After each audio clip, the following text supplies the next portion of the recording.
continue with the second paper by Jonathan Barbara, who is at the University of Lüneburg in Germany now. And the presentation works, right? Yeah. Thanks.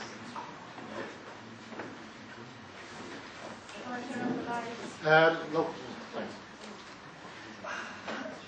Thank you for staying on. I need to qualify. I'm new to the narratological field. My background is in game design, and I really thank Jan-Noel Thon for the opportunity, but also for laying the foundations with his talk for what I am going to talk about now. Basically, I'm going to extend the consistency between the gameplay and the narrative beyond the game, okay, in a transmedial aspect. Also, I'm trying to address the method scope of the conference, so I hope to give something which is useful and usable. I would like to emphasize a bit, also given the earlier discussions, that I'm going to speak about the role of narrative games to have the narration of a story or stories as one of their objectives, and specifically not those which are rule-based like Tetris or Space Invaders, onto which in the past narratives have also been imposed. This within the context of top-down Transmedial narratives, as mentioned by Jan-Noel in the first name, as part of a widely distributed story or stories from the same storyboard. During the interview, Jeff Gomez, who is from the American sphere, a transmedial producer, compared transmedial narratives to an orchestra, where each instrument plays a melody that contributes to the overall symphony. Basically, an overarching narrative, the melody at the top, is dispersed systematically across a number of multiple media experiences, each of which is liable to introducing inconsistencies as it adds more depth to the overarching story. However, unlike an orchestra, where you can hear them playing together, these narratives are not experienced simultaneously, and therefore any inconsistency is not as easily detected as the discordant note from any of the instruments.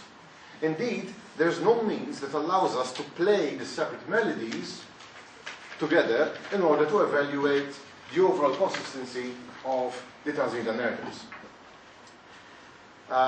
Narrative consistency is a complex, subjective criterion, but yet a decisive factor in judging the success of any transmedial narratives, as Jenkins himself wrote in Convergence Culture book in evaluating the Matrix. One reason for inconsistencies in the different affordances of each media, Robert McKee, who talks about lectures on story and screenwriting, explains the different levels of conflict and how novels are best suited to deal with inner conflicts, as you can read the thoughts of the characters. Personal conflicts between people are best dealt with in theater, where we have dialogues between the characters as the main focus, and the cinema allows for visual spectacles, so dealing with extrapersonal conflicts of the character with society or the physical world. To overcome these differences, narratives have more often resorted to intermediate references to, as Rositsky explains, imitate elements or structures of another conventional distinct medium through the use of its own media-specific means. And video games have followed suit. Thon mentioned earlier the use of cutscenes, the use of dialogues, but also their remediations within the game through the use of scripted events, but also through the use of in-game artifacts. Again, in Diablo, we find songs, other games have diaries and video clips that you may choose to interact with or not. So they are not forced upon you as are cutscenes and cinematics, but rather you may choose to follow the story if you want or not by interacting with these artifacts which I think link up with Curry's narrative artifacts. These techniques have been used in games that have their own original narratives, such as Myst, as well as games that remediate stories, such as Lord of the Rings. There's a variety. One here is The Fellowship of the Ring. Having no other source for the story, Myst serves to narrate the story within the game, within which the game is played, and uses in-game artifacts such as a diary and video clips to convey the narrative material of the story that happened before the actual gameplay happening. In The Lord of the Rings, however, the familiar visuals of Peter Jackson's cinematic version of Tolkien's novel are recognizable in the refashioned animated characters participating in the scripted events of the game, such as Gandalf throwing the ring into the fire while explaining his power to Frodo in Bilbo's home in the Shire. This reenactment invites judgment in terms of fidelity between the game's adaptation of the events and the filmic source or the novel original, whichever players have seen or read and remember most. Christina Dina argues that immediate adaptations also extend the original narrative and may be seen as transmedia extensions to some extent. However, Jenkins suggested that the ideal form of storytelling involves experiences that are disjoint and operate the medium's unique characteristics to deliver a consistent narrative rather than using intermediate references, my addition. Thus, for example, one could access what narrative expression Twitter affords and take advantage of its short, nudging tweets to link to more voluminous narratives. Okay? So my emphasis here is that we should identify the uniqueness of each medium and focus on that ability to convey their part of the story. So ideally, transmedia games should extend the narrative by providing a narrative experience as a result of the gameplay provision, rather than using cutscenes or scripted events or relying on in-game artifacts. Thus, a transmedia designer should allocate the delivery of non-interactive narratives to media such as novels, films, comics, animations, etc., while taking advantage of the participatory nature of games to provide agency within the transmedia story world, both spatially in terms of geography and history, and parametrically in terms of rules of engagement. A project that undertook this idea was Defiance, a transmedia collaboration between Sci-Fi Channel and video game developers Triune Worlds. Both narratives deal with a post-apocalyptic world where humans and aliens coexist on a totally transformed Earth due to alien terraforming technology. The TV series follows some characters inhabiting the town of Defiance in what was St. Louis in the state of Missouri, USA.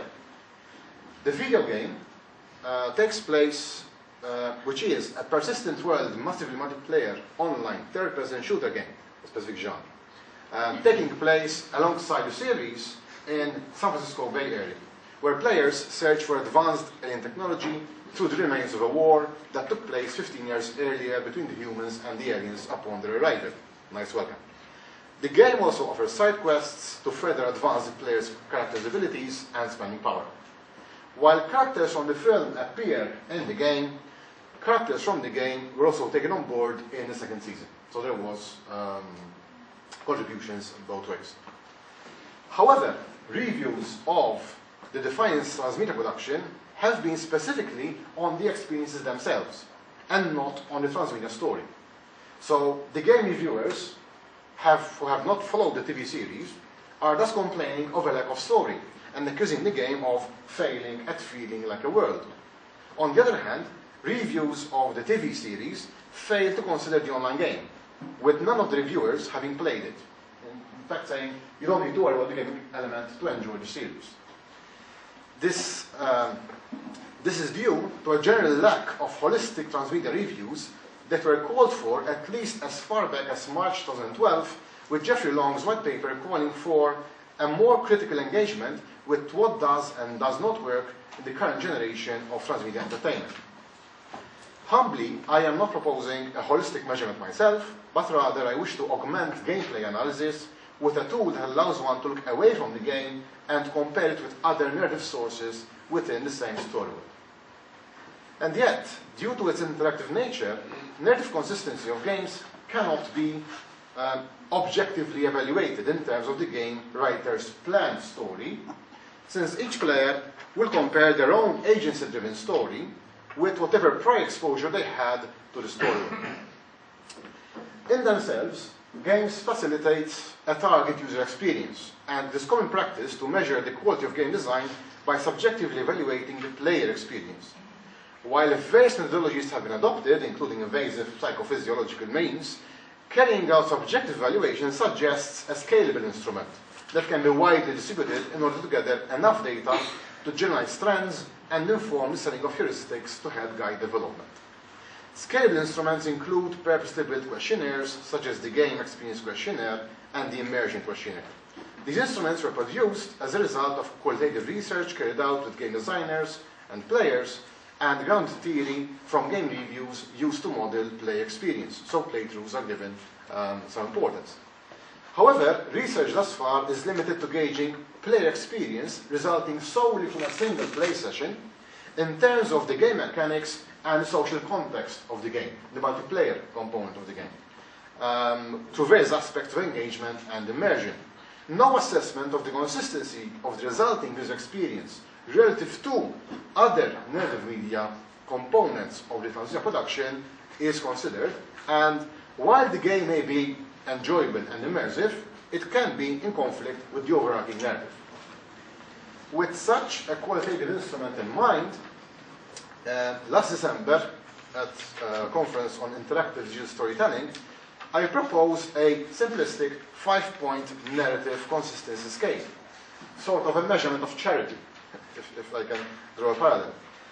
The scale can be used to depict levels of consistency for each experience vis-a-vis some core narrative experience, a cornerstone, tentpole, mothership, whatever is called for the main experience.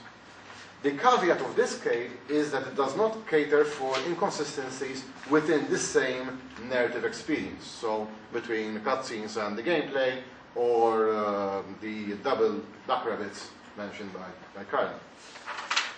So my proposal consisted of 5 ratings ranging from consistent, which would be applicable to faithful adaptations, through to conflicting, which is more representative of parodies, where the inconsistencies are the highlight of entertainment, and today we also mentioned counterfiction, which could also fit, I think, towards the bottom. Now, the central tree. Sequels build new narratives that extend the original, and thus would provide a cohesive narrative that provides justification for any differences. Spin-offs usually share the same story world, but augment knowledge and explore new characters and events in order to provide a narrative experience which is mostly irrelevant to the source narrative, while finishment, the accommodation of fans' expectations to willful inclusion of inconsistent experiences, and retroactive continuity, which is the after-the-fact reinterpretation, which allows for new stories and fixes continuity problems. These are included here under the inconsistent layer. I argued that transmedia experiences are expected to be towards the center of this scale.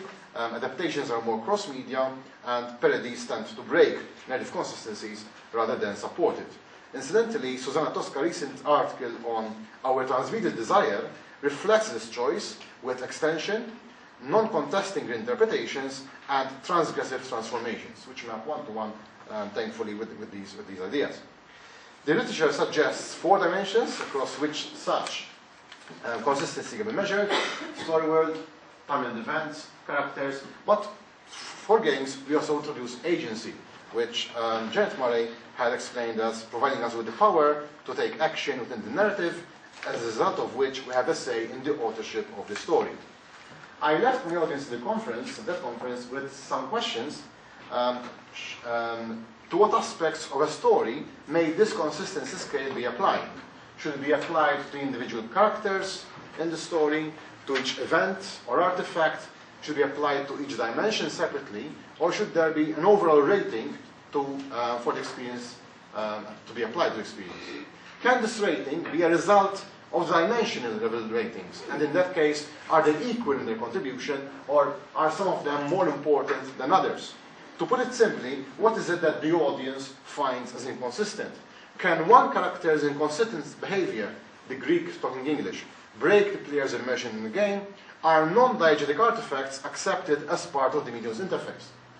In searching for this, and thus be able to formulate a questionnaire, one could consider using grounded theory, so game reviews of playthroughs. As explained earlier, transmedia reviews of games are short supply.